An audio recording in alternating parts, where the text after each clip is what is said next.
Navodaya plus times में आपका स्वागत है। मैं शाहिद खान। गणतंत्र दिवस की ढेर सारी शुभकामनाएं आपको नवोदय प्लस टाइम्स के माध्यम से। और हमारे बीच में एक ऐसी शख्सियत यहाँ पर आज विराजमान है नवोदय प्लस टाइम के साथ। गणतंत्र दिवस की शुभकामनाएं भी प्रेषित करेंगे और उन्होंने एक भूतपूर्व सैनिक होने के नाते एक तो देश के जो परिवार हैं उनकी सुरक्षा के लिए बॉर्डर पर कड़ी मेहनत कर जो है देश की सेवा की। ऐसे भूतपूर्व सैनिक ग्राम पंचायत गिरसी के जो है प्रधान अशोक कुमार, जिनको हम फौजी प्यार से कहते हैं और लोग आपको फौजी पसंद करते हैं क्योंकि एक फौजी जो है सभी की सेवा करता है। क्या कहना चाहेंगे आप इस मौके पर? सबसे पहले मैं आपका हार्दिक अभिनंदन और वंदन करता हूं कि आपने अपना बहुत ही एक अहमियत वाला समय लेकर के आप हमारे पास आए। और आज गणतंत्र दिवस है। सारा देश राष्ट्रीय पर्व के रूप में इसको मना रहा है और ये 77वां गणतंत्र दिवस है। इसलिए मैं इस देशवासियों को और क्षेत्रवासियों को और ग्रामवासियों को गणतंत्र दिवस की हार्दिक शुभकामनाएं एवं बधाई देता हूं।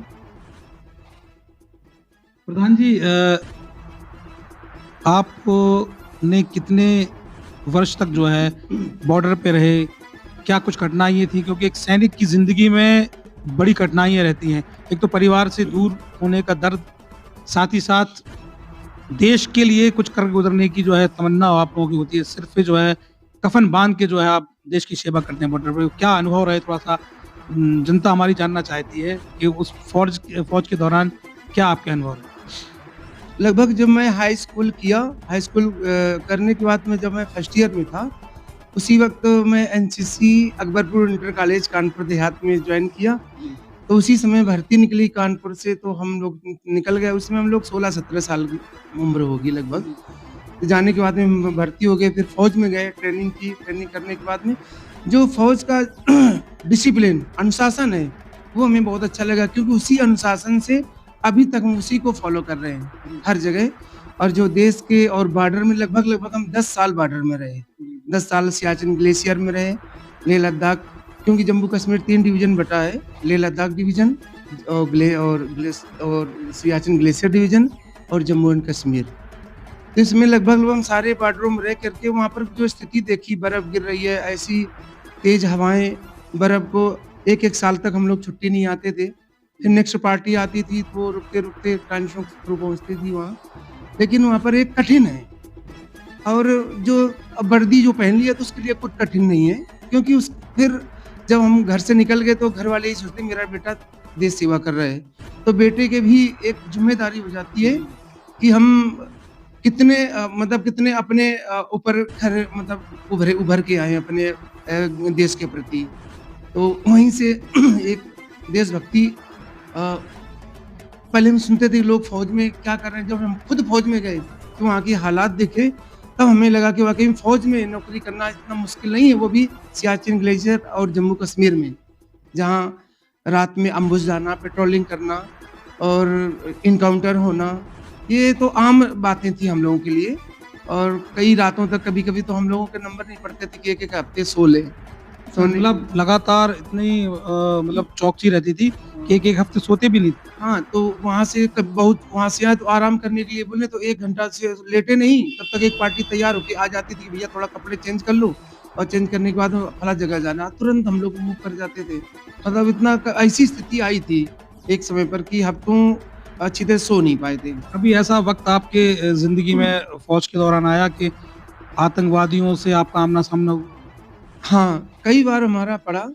जब हम आरआर में थे, तो आरआर में राष्ट्रीय राइफल्स में रहे, तो वहाँ तो डेली का काम था।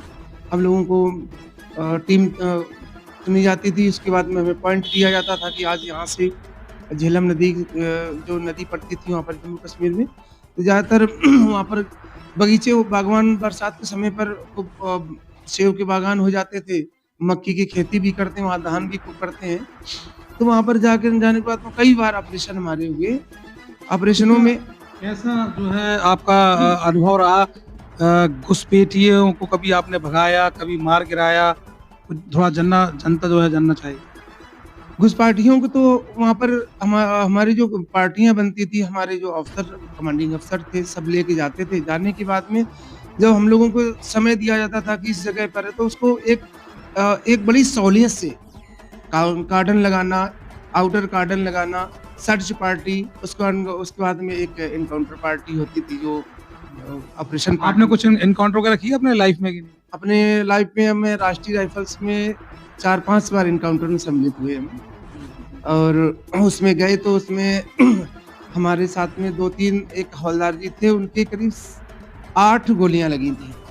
और 8 गोलियों के लगने के बाद वो बच गए थे, साफ बचे। और हमारा एक नायक थे खुशहाल, हमारी बटालियन का, साथ में गया था, तो वो उस दौरान मतलब उसमें शहीद हुए वो। और बड़े ही सज्जन नेक इंसान थे खुशहाल। जब हम लोग यहाँ से अपनी बटालियन से आरआर भेजे गए, तो रास्ते में साथ में एक साथ गए और बड़े खुश हो गए। मतलब इतना नेक बंदा था, कहीं मिल जाए तो पीछे से आए तो आँख में हाथ लगा के पहचानो कौन था, लेकिन हम जान जाते थे कि यार खुशहाल सर होंगे ये हमारे। तो कुल मिला के आपके जो है फौज के कई ऐसे अनुभव रहे हैं, और इसके बाद जब आप पेंशन से लौट के आए तो आपको जो है ग्राम प्रधानी को अपने चुनाव लड़ा।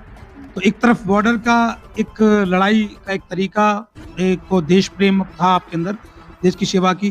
फिर आपने अपनी ग्राम पंचायतों में इन 5 वर्ष के कार्यकाल में क्या-क्या आपकी उपलब्धि रही? सबसे पहले जब मैं रिटायरमेंट आया तो गाँव में मेरे अंदर क्या थी कि जातिवाद, धर्मवाद कुछ नहीं था। और जब हम छुट्टी आते थे ज़्यादातर मैं सबसे मिल के जाता था।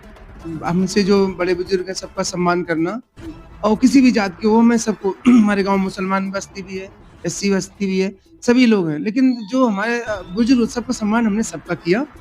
और जब आए यहाँ पर तो ग्राम सभा में हमारे एक तो पंचायत घर भी नहीं बना था। जब हम जीते और हमें उम्मीद थी कि जब हम लड़े तो लोगों ने बोला कि नहीं आप चुनाव लड़ो फौजी आप। तो मैंने कहा यार हमको राजनीति से कोई मतलब नहीं है, क्यों राजनीति घसीट रहे हो? अरे बोला आप लड़ो, हम आपके साथ में हैं। जब मैं महसूस हुआ कि नहीं है हमारे साथ में एक्चुअली में, क्योंकि फौजी आदमी दिल का भोला होता है और उसके साथ में हरवा देते या जिता देते, वो उनके जनता के हाथ में था। जब उन्होंने जिता के लाए हमको, और पहली बार हम अम्बेडकर पार्क कृषि में आए तो वहाँ सभी लोग इकट्ठा हुए। फिर वहाँ से माल्यार्पण हुआ। आने के बाद में फिर हम गाँव में सबसे मिले। गाँव में बहुत अच्छा मतलब स्वागत हुआ। हमारे पड़ोस के सभी लोग माला लेके पहले से ही खड़े थे, जो हमने सोचा नहीं था कि कि इस प्रकार से हमारा स्वागत करेंगे। फिर पंचायत जब हमने शपथ ली, फिर उसके बाद में हमने पंचायत घर सबसे पहले हमने शुरू किया।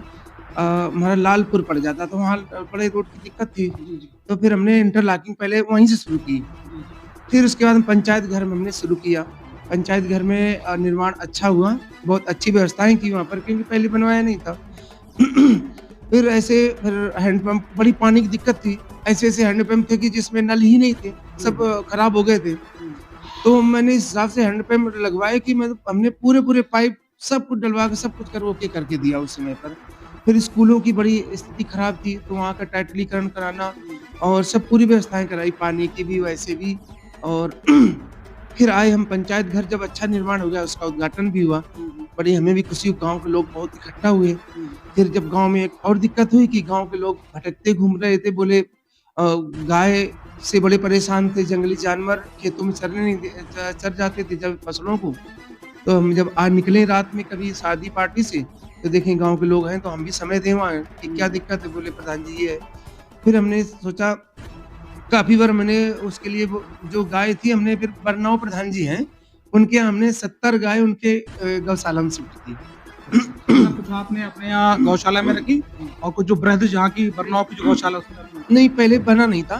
तो पहले मैंने कहा कुछ यहाँ आराम मिले इन लोगों को, थोड़ा निजात पाए जानवरों से। तो 70 गाय हमने उनसे रिक्वेस्ट किया प्रधान जी से, प्रधान जी ने बोला अभी तत्काल भेजो, तो हमने 3 डीसीएम भर के उनको भेज दिया। उसके बाद में फिर हमने ग्राम निधि से ही गौशाला बनाया। लेकिन गाँव में मैंने कहा अगर निधि से गौशाला हम बनाएँगे तो लोड गाँव में पड़ेगा विकास के ऊपर। फिर आप लोग बोलोगे प्रधान जी ने कुछ कराया नहीं, क्योंकि एक बार में प्रधान पूरा नहीं कर सकता, क्योंकि बिगड़ी हुई व्यवस्थाएँ थी हमारे गाँव में, पूरी बहुत बिगड़ी हुई व्यवस्था थी। फिर हमने गौशाला बना, बड़ा अच्छा। उसके बाद में फिर गाँव में लोगों को बड़े आराम मिल गई। अब घर में आराम से सोते हैं लोग। अब क्योंकि कोविड के दौरान में जो निधि थी हमारी ग्राम निधि वो कम हो गई, कुछ क्षेत्र पंचायत को दे दी गई, कुछ जिला पंचायत को दिया, कुछ विधायक उसमें मध्य में चला गया। जब गौशाला बना तो 3 गौपालक बने, तो वो निधि से ही पैसा देना, वो मानदेय जो है, और पंचायत सहायक का भी उसी से मानदेय, एक महिला शौचालय है, उसका भी मानदेय उसको, तो लगभग मानदेय निकल जाता रहा उससे।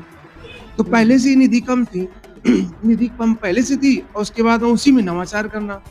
तो मैंने सोचा अब करें क्या, तो मैंने कहा जब, तो मेरे दिमाग में आया कि अगर इससे बड़ा चुनाव अगर लड़ते हैं, जो हर गांव में यही स्थिति है कि जो हमारे गांव में है वो उसी पैसे में नवाचार करना। तो मैंने सोचा इससे बड़ा चुनाव लड़ें और लोगों से मैंने अनुमति ली, हर गांव क्षेत्र में गए क्या करें, तो लोगों ने बोले नहीं लड़ो, हम आपके साथ में हैं, हर वर्ग का जो व्यक्ति है हमारे साथ में। तो बोले आप जिला पंचायत लड़ो, बड़ा क्षेत्र है, उससे हो सकता है आप कुछ विधायक मंत्री से और कुछ एमएलसी निधि से और मतलब कुछ ब्लॉक प्रमुख निधि से, जिला पंचायत निधि से, ऐसे थोड़ा करके अगर लाएंगे तो कुछ गाँव कुछ नवाचार तो होगा, कुछ विकास तो दिखेगा पहले की अपेक्षा। तो इसलिए हम एक नेता बनने की उम्मीद से मैं चुनाव नहीं लड़ रहा हूँ। मैं एक देश सेवा, जैसे पहले भी मैं एक फौजी था, आज भी मैं फौजी ही हूँ रिटायरमेंट होने के बाद में, और वैसे ही मैं सबकी ये है कि कुछ भी आगे चल के अगर आप लोगों का, क्षेत्रवासियों का सबका आशीर्वाद रहा तो हो सकता है आगे हमको जाने बढ़ने का मौका मिले, और आगे बढ़ेंगे तो देश का भी नाम, गाँव का नाम होगा पहले, फिर क्षेत्र का और फिर जिले का होता है, फिर जैसा दर्जा बाई दर्जा सम्मान जनता के द्वारा ही सब कुछ है और कुछ नहीं है, लोकतंत्र है। बिल्कुल। तो प्रधान जी, अब जो है आप पीछे मेरे बैनर देख रहे होंगे, उन्होंने जो है नव वर्ष की, मकर संक्रांति की, गणतंत्र दिवस की शुभकामनाएं दी हैं, और आप जो है जिला पंचायत क्षेत्र का जो है सदस्य के रूप में आप जो है चुनाव लड़ेंगे, और इन्हें पूरी उम्मीद है कि जिस तरीके से प्रधानी में लोगों का इनको प्यार मिला, वो प्यार इनको जो है जिला पंचायत क्षेत्र के जिला पंचायत सदस्य के रूप में इनको जो चुना जाएगा। और इनके मन में एक भाव है कि जिस तरीके से फौजी बन के इन्होंने देश की सेवा की बॉर्डर पे रहते हुए, अब वो जो अपने क्षेत्र की समस्या है उनको वो दूर करें।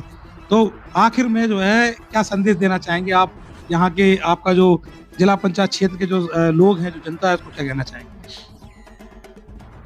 हमसे जितना होगा, जितना अगर हम जिला पंचायत तो ठान ही ली है, तो क्षेत्रवासियों से पूरा सहयोग मिल रहा है और मिलेगा, और मैं पूरी उम्मीद रखता हूँ कि जिला पंचायत क्षेत्र, अगर यहाँ गिरसी से अगर हम जिला पंचायत बनते हैं तो हम समस्त क्षेत्र में का भ्रमण करेंगे, जितना हमसे होगा उतना विकास कराएंगे, बाकी जितना अन्य जो विकास कराना होगा तो मैं कोशिश करूंगा कि सभी जो भी प्रतिनिधि होंगे ऊपर, हमारे ऊपर बड़े अहदेदार जितने भी, किसी भी पार्टी को, हमारी तो कोई पार्टी नहीं है, और क्योंकि फौजी हम तो हम कभी पार्टी में किसी में रहे, क्योंकि फौज से आए, हमें कोई पार्टी से मतलब ही नहीं रहा। जो वर्तमान सरकार है उसी के अधीन हमें सब काम करना है, और चाहेंगे कि हम वर्तमान सरकार के जितने भी अहदेदार होंगे, जितने भी प्रतिनिधि होंगे, उनसे हम रिक्वेस्ट करके कैसे भी हम विकास उनसे कार्य लेके आएंगे काम, और विकास कार्य पूरे अपने जिला पंचायत में और गांव में और जिला पंचायत में करवाएंगे। देखिए, बड़े इनके भाव हैं, ये अपने आप को अभी भी आज ही फौजी मानते हैं। क्षेत्र की जो शिक्षा की, पेयजल की और जो भी मूलभूत समस्याएं हैं उन पर ये काम करेंगे और खरे उतरेंगे। अब देखना ये है कि जनता इनको कितना प्यार करती है, कितना इनको सम्मान देती है, किस रूप में जो है जनता इनको देखना चाहती है। हालांकि जिला पंचायत सदस्य के लिए उन्होंने ताल ठोक दी है, और नवोदय प्लस टाइम्स की तरफ से आपको बहुत बहुत शुभकामनाएं जो है, और गणतंत्र दिवस पर भी ढेर सारी शुभकामनाएं। आप बने रहिएगा और देखते रहिएगा नवोदय प्लस टाइम्स। शाहिद खान के साथ, कानपुर नगर गिरसी से मेरी रिपोर्ट।